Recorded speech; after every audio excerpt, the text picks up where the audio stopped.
first visited Hong Kong in 1975, and for over 100 years it had been a British territory. It was clearly predisposed to British tradition. But in, under, and around all that British stuff was 5,000 years of Chinese culture, and in many ways, that's what dominated the city. In Hong Kong, Chinese culture is almost always a mixture of something very old with something very new. They keep what works, discard what is no longer relevant, and invent or adapt what's new.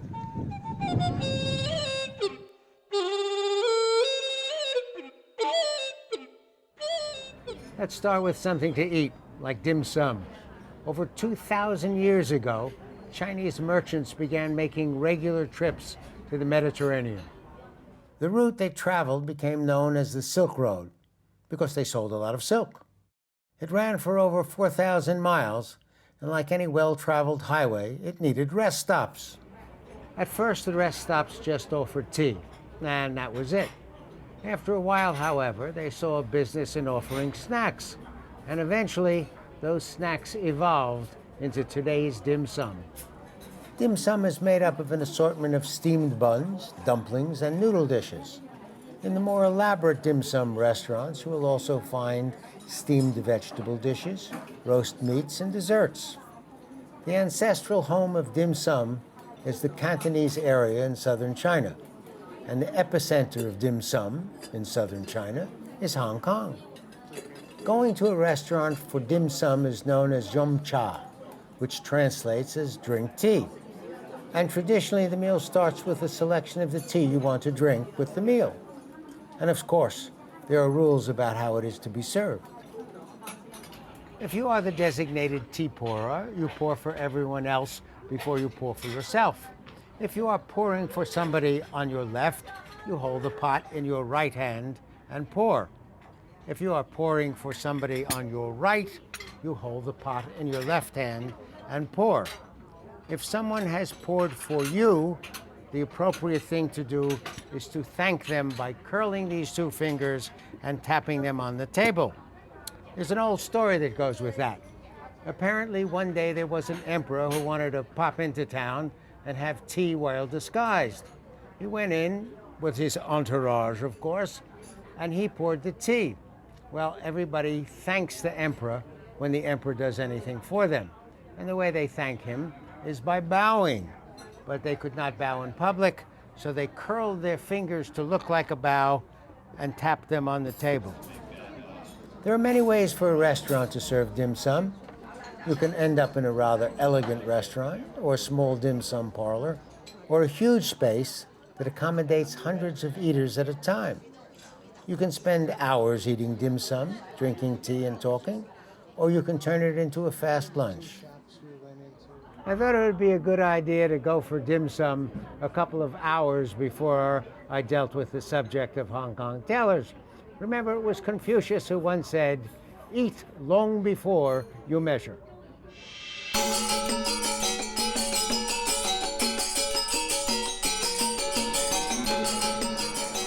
Bespoke tailoring is an English tradition.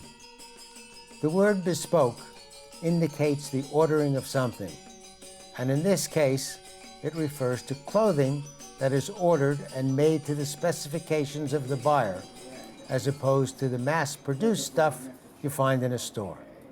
Baron K's tailoring is a perfect example. Big chest. Not really. Not barely. So I was afraid Okay, of. 胸圍40寸。 A bespoke garment goes out where you go out, 落拼 show 就左低。 as opposed to mass-produced clothing, which always fails to take into account the result of my grandmother's lasagna. You don't measure your stomach. Don't tell anybody. Okay, secret. The buyer picks the fabric, the design, and the specific features of the garment. You want a special pocket for a Pez dispenser? You got it. Perfect. And to show my appreciation for my beloved crew, who suffers with me day after day, I'm going to buy each of them a shirt.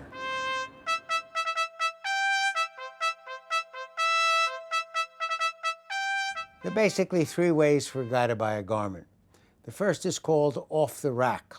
You go in, you pick out what you want. You're a 42 regular, and somebody has decided that this is what a 42 regular is. You pay for it, and you're on your way. It was made in a factory, but that's life. Next is called made to measure. They measure you a little bit. It's still a factory-made garment, but this time they've altered it so it fits you a little bit better. The ultimate is called bespoke tailoring. They measure every part of you, at least those parts that you will allow them to measure, and then they make a garment that's just for you. It goes in where you go in, it goes out where you go out. It's all about you. Bespoke tailoring became part of Hong Kong culture when the English moved in during the 1800s. But no one was in a hurry. Bespoke speed tailoring was introduced to meet the needs of the naval officers on ships. Hong Kong was and still is a major commercial port. But a ship only stays here until it can offload its cargo and take on a new one. When's it going to be ready? Oh, today, Tuesday, I will ready on Thursday for you. Oh, 2 days. Yes. It's faster than my cleaner. Oh, thank you. Thank you. We have our own Thanks a lot. workshop. Don't worry, sir. Thank Yes, you. Yes, yes. During the 1800s, local tailors realized that if they could make a bespoke uniform in 2 days, they had a whole new market. Hi. Good afternoon. Now you, Mr. Wolf. Hi. We're back Yeah, live. the shirt's ready for you. Try on. Good. Yeah, Let's- come in. Come inside. The naval officers are still coming in, but bespoke tailoring is now designed to meet the needs of tourists. Fits perfectly. There's only one problem with bespoke tailoring. It is made to your exact shape, so you better keep that shape. Why don't we sound like Groucho at the end?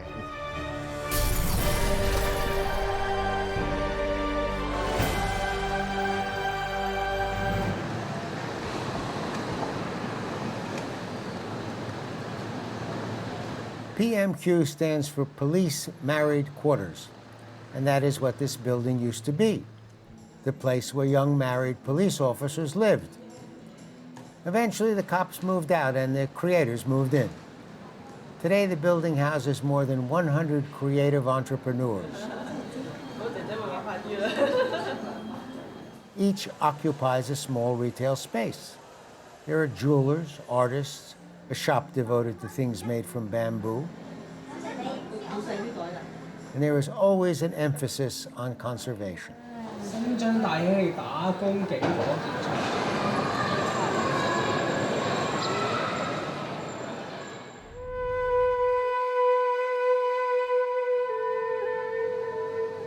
Just down the block from PMQ is the Manmo Temple.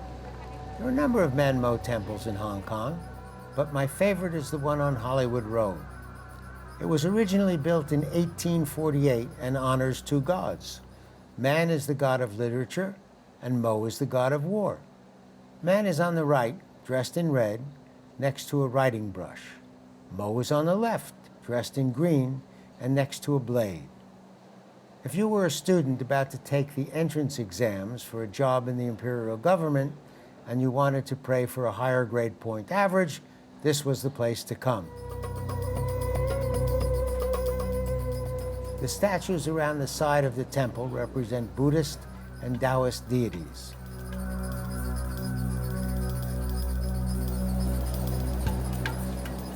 Long coils of incense hang from the ceiling and burn for days. The length of the burn attracts the attention of the gods. It's also thought that the smoke from these coils act as food for the spirits in the other world. In Chinese culture, it's believed that whatever you need in the present life, you will need in the afterlife, including money. So what you do is you go into the temple, you use your regular money to buy some magic money, and then you take it to this furnace. When you throw it in, the smoke goes up to heaven. Your ancestors receive it. They stop into the local heavenly Credit Suisse and convert it to heavenly money. Here you go, Grandma.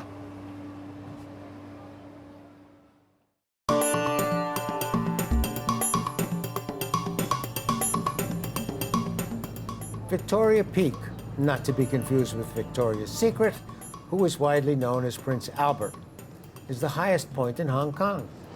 It tops out at about 1,800 feet and offers a spectacular view of the city. most interesting way to get to the peak is the Peak Tram, a funicular railway that opened in 1888. It begins at St. John's Cathedral and goes up towards heaven. Nice symbolism. Starting in the 1800s, if you were a European of wealth and status, this was the place to live. It had the great views, but it also had a more temperate climate in comparison to the subtropical climate in the city below. At the moment, it is the most expensive real estate on the planet. A nice property can sell for over 250 million US dollars. Originally, people who lived on the peak got to and from their homes by being carried in a sedan chair. Not the most comfortable way to travel. And if you thought on your way to work you were going to drink your coffee or read the newspaper, forget about it. The Victoria Peak restaurant was originally built for engineers working on the Peak Tramway. In 1901, it became a rest area for the guys who carried the sedan chairs. In 1947, it was rebuilt as a restaurant, and today it is a rest area for film crews.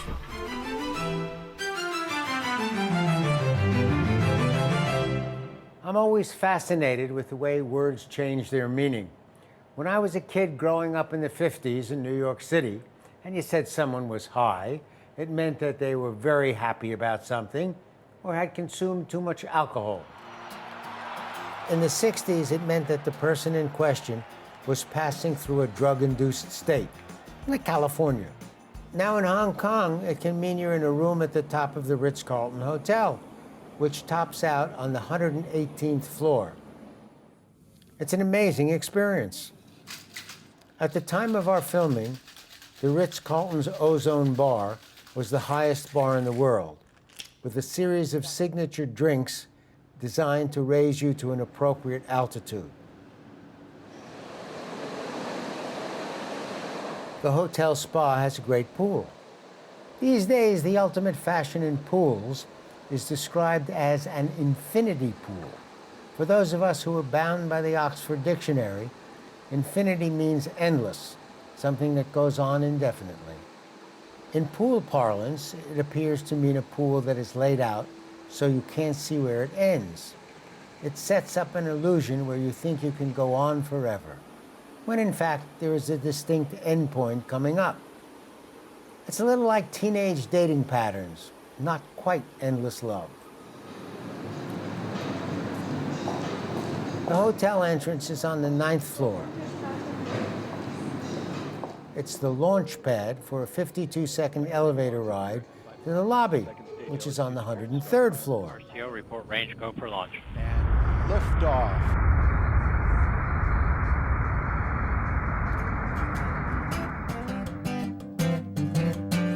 The suites are what you'd expect in a Ritz-Carlton.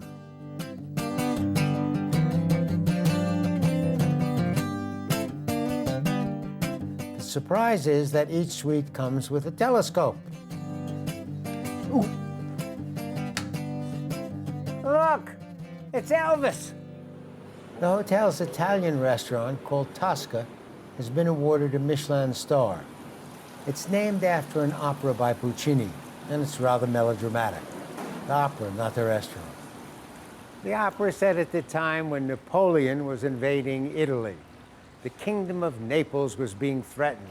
It was a stressful time. Fresh pasta might be hard to come by. Mascarpone might go missing. The restaurant is loved by food lovers. The opera is loved by opera lovers. I love both, but between you and me, I'm always going to choose pasta over Puccini. The chef Pino Lavaria grew up on Italy's Amalfi Coast and demonstrated two of his favorite dishes. He calls the first sea tiramisu, red prawns, carpaccio, seared scallops, and the parsley cream. So I already prepared the red prawn carpaccio, a little bit of seasoning, olive oil,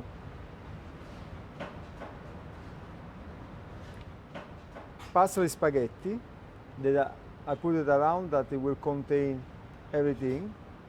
So it's a warm spaghetti. It's a tartar with quinoa grain, so it's just give this nutty taste to the quinoa. I use as a base. Rice crisps and cereal crisps.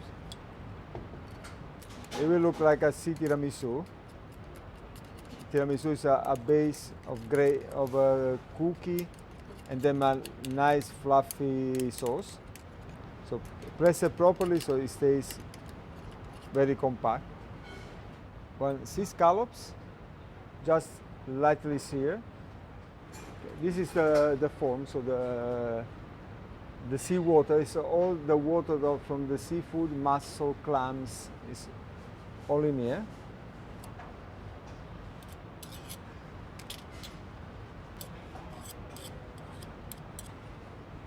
Tuna powder. So it makes like a cocoa powder on top of the tiramisu. Then some sorrel, just to give some acidity to the dish. Always freshly picked. And just terminated with the chips of our red prawns. Sea tiramisu with a red prawn carpaccio, sea scallops, and prawn crackers. The second is green spaghetti alla chitarra with swordfish, baby squid, and black olive oil. You just press on this guitar. The guitar is a machine, comes from central Italy.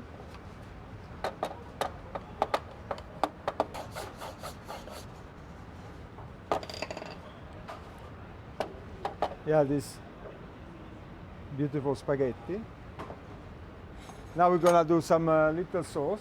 So you use some butter, just lightly melt the butter. Not too much color, I don't need the color. Add the swordfish. Now I'm cooking the pasta. Pasta will cook in very, very little. Not to overcooking the pasta because it will absorb all the sauce.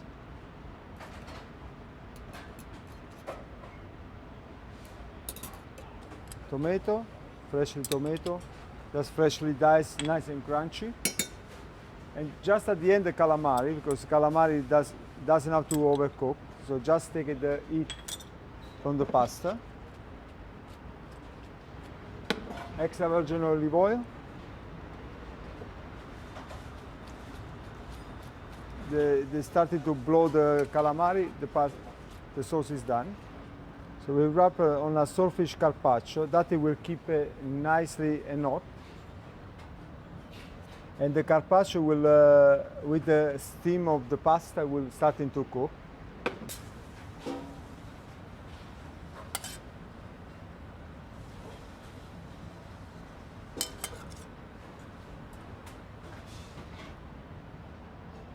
And we terminate with a homemade black olive oil, spaghetti alla chitarra. Just the smell, it makes it all. The hotel's Chinese restaurant is called Tin Long Hi. It's been awarded 2 Michelin stars, which is a big deal. The chef prepared 3 of his favorite dishes: barbecued pork with honey, skewered sautéed prawns with ham and vegetables, and fried rice with diced abalone, duck, and shrimp wrapped in lotus leaf.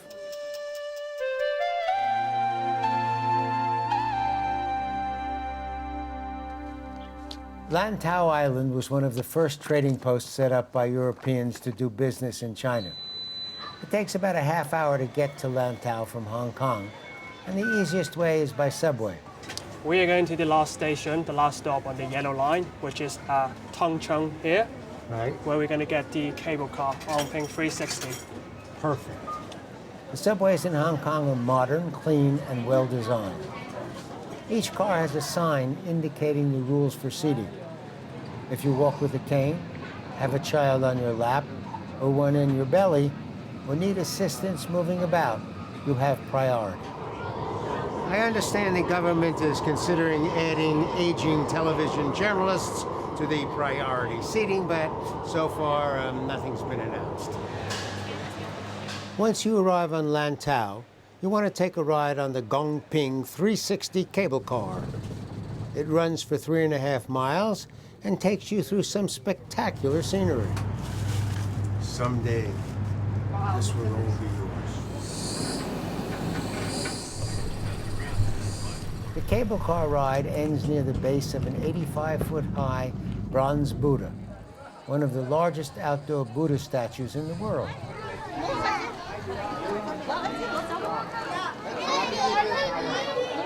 The Buddha sits next to the Po Lin Monastery. The monastery has its own vegetarian restaurant that is open to the public. Hong Kong has one of the highest population densities in the world, with over 6,000 people per square kilometer. Accordingly, from time to time, you need a break, and Lantau is the place to go. Over 40% of the island consists of national parks. There's a section on South Lantau Road where you can get a good look at the natural stone steps and the nearby dense woods. It looks like the landscape in traditional Chinese paintings.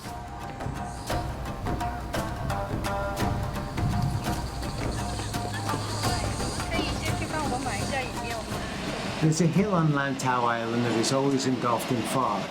To warn motorists, they put up a sign that said fog. But of course, you can't see the sign because it's always engulfed in fog.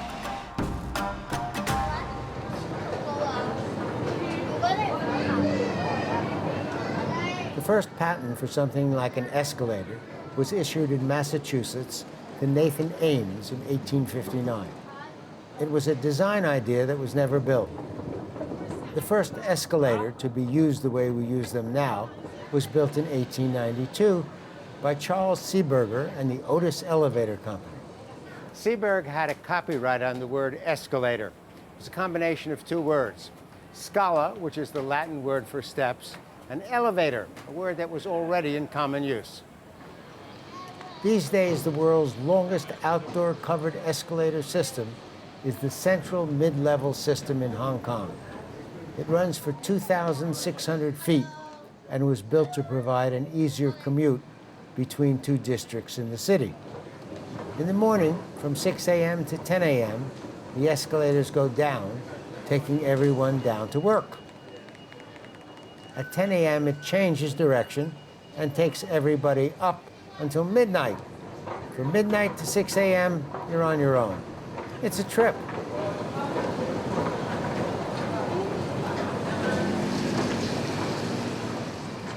Well, that's a look at Hong Kong. I hope you will join us next time. For Travels and Traditions, I'm Burt Wolfe. But wait, there's more. Whenever we edit one of our programs, we always end up with more good material than we can fit in. Interviews, stories, recipes. So we decided to put them on our website, burtwolfe.com.